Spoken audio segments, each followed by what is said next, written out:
Bulletin की शुरुआत इस वक्त की सबसे बड़ी खबर के साथ करेंगे। कर्नाटक सरकार ने हिजाब पर बैन हटा लिया है।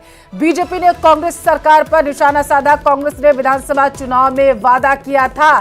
कर्नाटक के सीएम सिद्धरमैया ने आदेश दिए। बीजेपी सरकार ने लगाया था हिजाब पर बैन।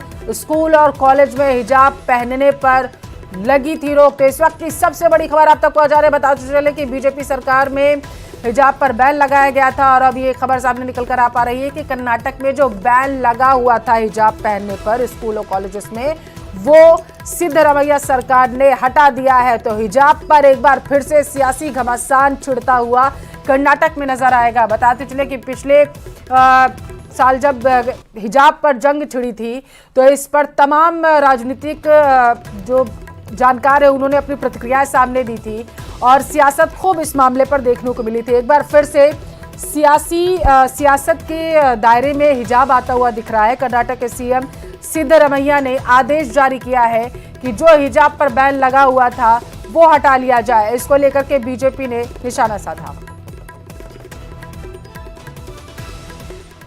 ಹಿಜಾಬ್ ಅದು ವಾಪಸ್ ತಗೊಂಡ್ಬಿಡ್ತೀವಿ, ಏನ್ ಹಿಜಾಬ್ ಇಲ್ಲ ಈಗ.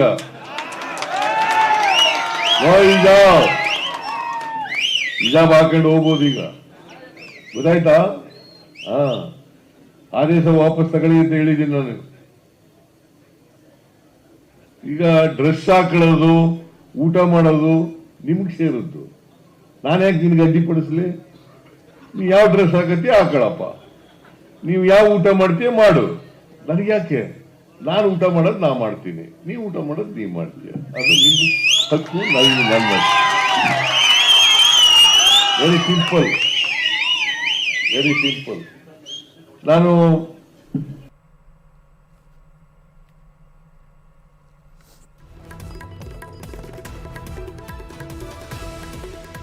तो बीजेपी कांग्रेस में बाहर पलटवार देखने को मिल रहा है। हिजाब पर लगे बैन को हटाने जाने के ऐलान को लेकर बीजेपी ने कर्नाटक की कांग्रेस सरकार पर निशाना साधा।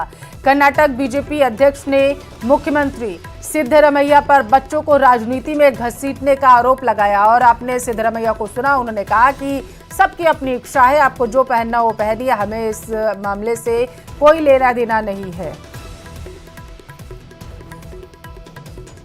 महज हिजाब पे प्रतिबंध नहीं उठाया है, बल्कि शरिया कानून को स्थापित किया है। अगर राहुल गांधी कांग्रेस और इंडी गठबंधन की सरकार देश में बनी तो इसी तरह से इस्लामिक कानून, शरिया कानून लागू होगा। मेरा मानना है कि देश में कांग्रेस और इंडी गठबंधन अगर जहां जहां है वहां इस्लामिक कानून धीरे धीरे लागू हो रहा है। पटना से बड़ी खबर है। जेल से निकले मनीष कश्यप, यूट्यूबर मनीष कश्यप की रिहाई हो चुकी है, वो जेल से बाहर आ चुकी हैं, ऐसी जानकारी है। बेऊर जेल से निकले हैं मनीष कश्यप। जेल के बाहर समर्थकों का हुजूम उमड़ पड़ा उन्हें देखने के लिए। मनीष कश्यप को लेकर ये बड़ी खबर सामने निकल कर आ रही है। कागजी प्रक्रिया के बाद मनीष को जेल से रिहा कर दिया गया है। तो बड़ी खबर आप तक पहुंचा रहे, जहां पर मनीष कश्यप जो है जेल से रिहा हो चुकी है और उनके समर्थकों का ये जनसैलाब देखिए तस्वीरों में आप किस तरीके से। जब वो जेल से बाहर आए तो बड़ी संख्या में वहां पर लोग पहुंच गए उनको देखने के लिए। ये उनके समर्थक हैं जो उनसे मिलने के लिए जेल के बाहर मौजूद है। बताते चले कि पटना हाईकोर्ट से राहत मिल चुकी है। 9 महीने बाद मनीष कश्यप रिहा हो चुके हैं। जेल में थे मनीष कश्यप और इस दौरान उनकी कई प्रतिक्रियाएं भी देखने को मिली थी। यूट्यूबर मनीष कश्यप को जेल से रिहा नजर आ रहे हैं। मनीष कश्यप, मनीष कश्यप, मनीष कश्यप। सबसे पहले तो मैं न्यूज 18 को धन्यवाद देना चाहता हूं, जो मेरी मां का भी इंटरव्यू आप लोगों ने लिया, मेरा भाई का भी इंटरव्यू लिया। हालांकि शुरू में मीडिया वाले कुछ गलत दिखाए मेरे बारे में, क्योंकि उनका दायित्व बनता है, कर्तव्य बनता है, सरकार जो कहेगा, संविधान जो कहेगा उसका बात मानेगा। लेकिन बाद में मीडिया वालों को पता चला कि नहीं, मनीष कश्यप को साजिश के तहत फंसाया गया है। तो आप लोगों ने, सब लोगों ने साथ दिया, इसके लिए तहे दिल से धन्यवाद। खबरों में आगे बढ़ेंगे। बताते चले कि तमिलनाडु में बिहारी मजदूरों की पिटाई पर कथित फेक वीडियो बनाने के बाद मामले में जेल में बंद यूट्यूबर मनीष कश्यप रिहा हो चुके हैं। और अब खबरों में आगे बढ़ेंगे, आपको बताएंगे कि दिल्ली में बीजेपी की बैठक का आज दूसरा दिन है। सोशल मीडिया, नमो ऐप और विस्तारक योजना पर प्रेजेंटेशन होगी। 5 राज्यों के विधानसभा चुनाव पर अध्यक्षों ने ब्यौरा दे दिया है। किसान मोर्चा और युवा मोर्चा ने अपनी गतिविधियों की जानकारी दी है। प्रदेशाध्यक्ष सीपी जोशी और प्रभारी अरुण सिंह मौजूद रहे। पूर्व सीएम वसुंधरा राजे और चंद्रशेखर भी मीटिंग में मौजूद। तो बड़ी खबर आप तक पहुंचा रहे हैं। दिल्ली में महामंथन चल रहा है 24 को लेकर के। बैठक का आज दूसरा दिन, जिसमें कई दिग्गज मौजूद रहे। दिल्ली से ही बड़ी खबर है। कांग्रेस गठबंधन कमेटी की पहली बैठक लगातार जारी है। लोकसभा चुनाव को लेकर गठबंधन कमेटी जो है वो मंथन कर रही है। मुकुल वासनिक के आवास पहुंचे अशोक गहलोत, भूपेश बघेल और घटक दलों के साथ सीटों के तालमेल पर बात जो है वो कमेटी कर रही है। सलमान खुर्शीद और मोहन प्रकाश भी बैठक में मौजूद हैं और किस तरीके से टिकटों का बंटवारा किया जाएगा इसको लेकर के बैठक में मंथन।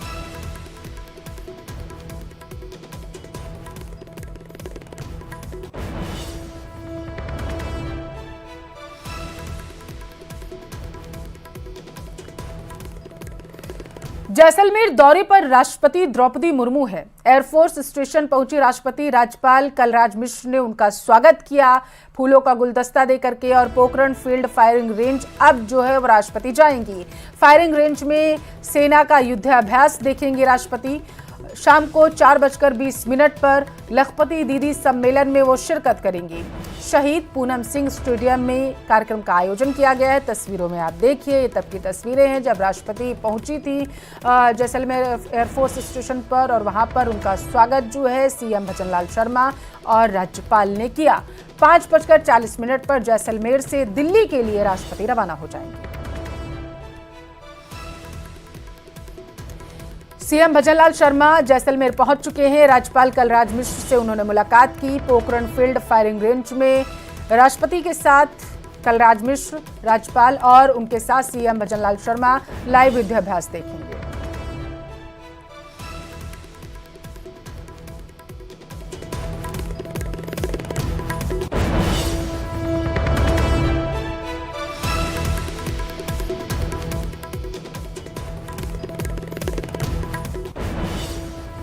तो जैसलमेर दौरे पर बताते चले कि राष्ट्रपति हैं और वो पहुंच चुकी हैं एयरफोर्स स्टेशन। जैसे ही वो पहुंची जैसलमेर के तो वहां पर उनका स्वागत किया राज्यपाल कलराज मिश्र ने और उनके साथ उस टाइम मौजूद थे सीएम भजनलाल शर्मा जो जैसलमेर पहुंचे हुए। सीएम बनने के बाद ये तस्वीरें देखिए, जैसलमेर पहुंचे हैं पहली बार मुख्यमंत्री भजनलाल शर्मा।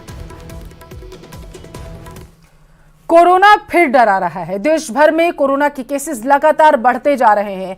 पिछले 24 घंटे में कोरोना के 423 मामले सामने आए। एक बार फिर से रोजाना बढ़ रहे कोविड के मामले। देश भर में एक्टिव केसेस की संख्या 3420 तक पहुंच गई है। सबसे ज्यादा केरल में 267 कोरोना के नए मामले मिले हैं। राजस्थान और दिल्ली में 5 नए कोरोना पॉजिटिव मरीज मिले। दौसा में कोविड से 1 पेशेंट की जान गई है। प्रदेश में कुल 10 पेशेंट कोरोना पॉजिटिव पाए गए। ऑस्ट्रेलिया की युवती जोधपुर में कोविड पॉजिटिव पाई गई। जयपुर में 1923 सैंपल में से 4 पॉजिटिव पाए गए। जेके लोन में 8 साल का बच्चा भी कोरोना पॉजिटिव है।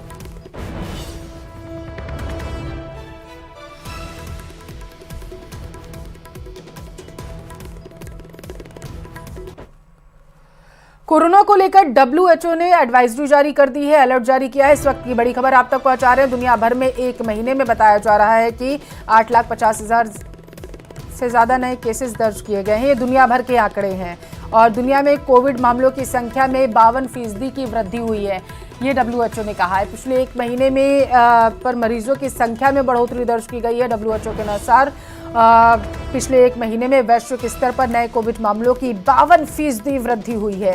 ये संख्या इस बात का इशारा है कि हमें अब कोरोना को हल्के में न लेकर सावधानी बरतनी चाहिए और अलर्ट होना चाहिए।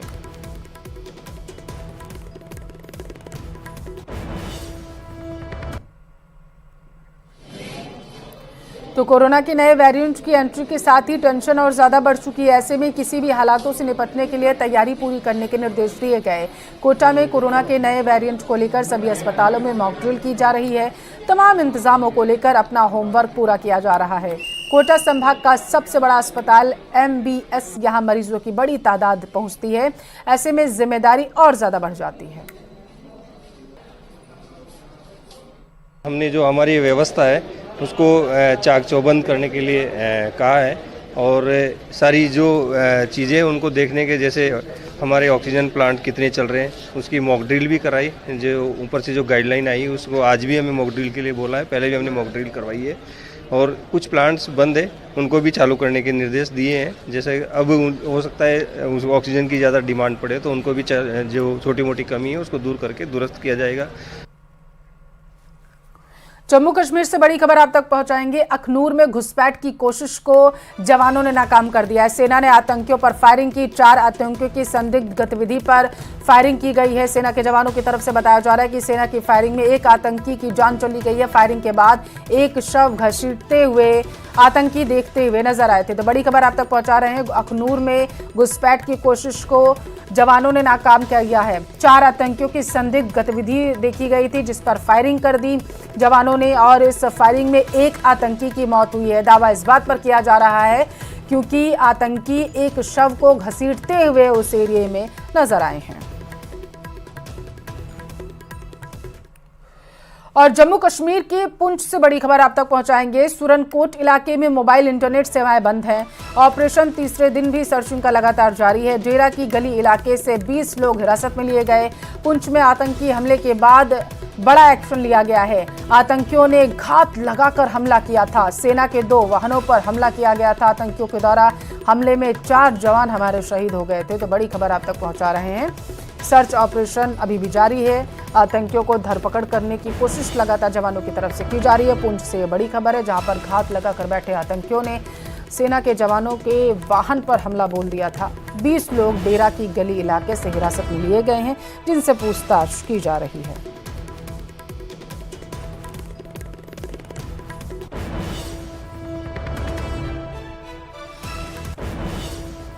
तो जम्मू कश्मीर से बड़ी खबर है। सुरक्षा बल का बड़ा सर्च ऑपरेशन लगातार जारी है। पुंछ के डेरा की गली इलाके में सर्च ऑपरेशन किया जा रहा है। आतंकियों की तलाश की जा रही है। चप्पे चप्पे पर सेना के जवान जो हैं वो नजर बनाए हुए हैं, खंगाल रहे हैं। सर्च ऑपरेशन किया जा रहा है। कश्मीर के राजौरी में हमला हुआ था। डेरा की गली इलाके में हमला हुआ था। आतंकी हमले में 4 जवान शहीद हुए।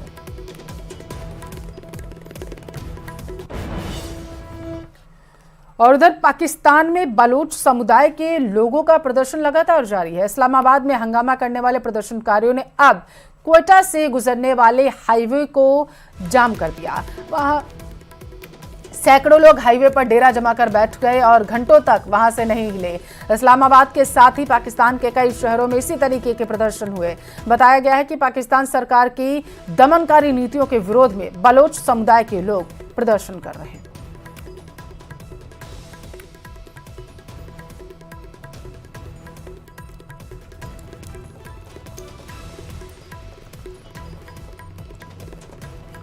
तो पाकिस्तान के कई शहरों में बलोच समुदाय की तरफ से रैली निकाली गई है। पाकिस्तान सेना के खिलाफ लगातार नारेबाजी की जा रही है। उदयपुर से इस वक्त की बड़ी खबर आप तक पहुंचाएंगे। पर्यटकों से भरा ऑटो कार से टकरा गया। टक्कर के बाद ऑटो पलट गया। हादसे में पर्यटकों को चोटें आई हैं। फतेहपुरा के पास की घटना बताई जा रही है। घायलों को अस्पताल पहुंचा दिया गया जहां उनका इलाज किया जा रहा है। तो पर्यटकों से भरा ऑटो जो था वो कार से टकरा गया और बताया जा रहा है उसके बाद वो पलट गया जिसकी वजह से कई लोग घायल हो गए हैं। राहगीरों ने घायल पर्यटक जो थे उन्हें बाहर निकाला और उसके बाद उन्हें अस्पताल में भर्ती कराया गया। तस्वीरें आप देखिए, ये ऑटो जो है ये पलट गया था कार से टकराने के बाद और ये स्थानीय लोग जो हैं वो वहाँ मौके पर पहुँचे। जैसे ही चीख पुकार मची और जो फंसे वाहन में लोग थे उन्हें बाहर निकाला गया किसी तरीके से और उसके बाद उन्हें अस्पताल में इलाज के लिए भर्ती करा दिया गया है। फतेहपुरा की यह घटना, घायलों को अस्पताल पहुंचाया गया।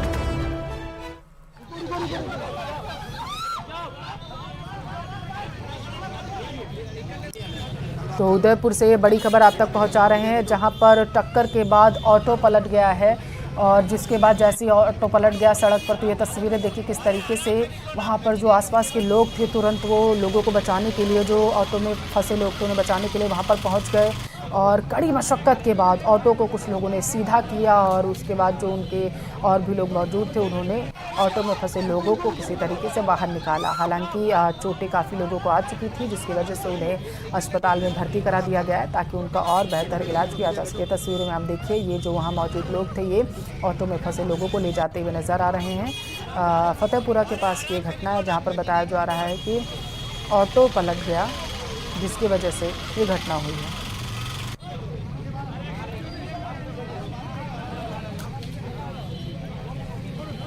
तो पर्यटकों से भरा ऑटो जो था वो कार से टकराने के बाद पलट गया है, जिसकी वजह से कई लोग घायल हैं। ज़्यादा जानकारी के साथ संवाददाता कमलेश टेलीफोन लाइन पर जुड़ चुके हैं। कमलेश, ये घायलों की स्थिति अभी कैसी है ये बताइएगा, और ये भी बताइएगा कि हादसा तेज रफ्तार की वजह से हुआ या फिर और कोई वजह? जी देखिए, बिल्कुल ये अम्मा माता थाना का इलाका का फतेहपुरा की घटना है। यहाँ पर आज सुबह एक जो तेज रफ्तार से कार ने ऑटो को चपेट में लिए और इस हादसे में जो ऑटो में जो पर्यटक थे भरे हुए थे, बाहर से आए हुए थे, और तभी वो ऑटो पलट गया और वो लोग घायल हो गए। ऐसे में पर्यटकों को काफी चोटें आई है और राहगीरों ने वो पूरे ऑटो को जो पलटा था उसमें से उन पर्यटकों को बाहर निकाला और एमबी हॉस्पिटल पहुंचाया गया।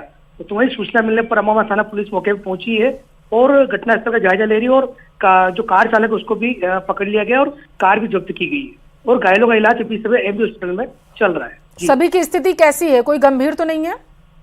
जी देखिए, बिल्कुल अभी कोई गंभीर स्थिति नहीं है, लेकिन उनका जो है प्राथमिक उपचार किया जा रहा है। जी, घटना स्थल पर मौजूद लोगों का क्या कहना है ये बताइएगा, क्योंकि वो चश्मदीद है, उन्हें बेहतर तरीके से पता होगा, आपने बातचीत अगर की होगी कि घटना किस वजह से घटित हुई।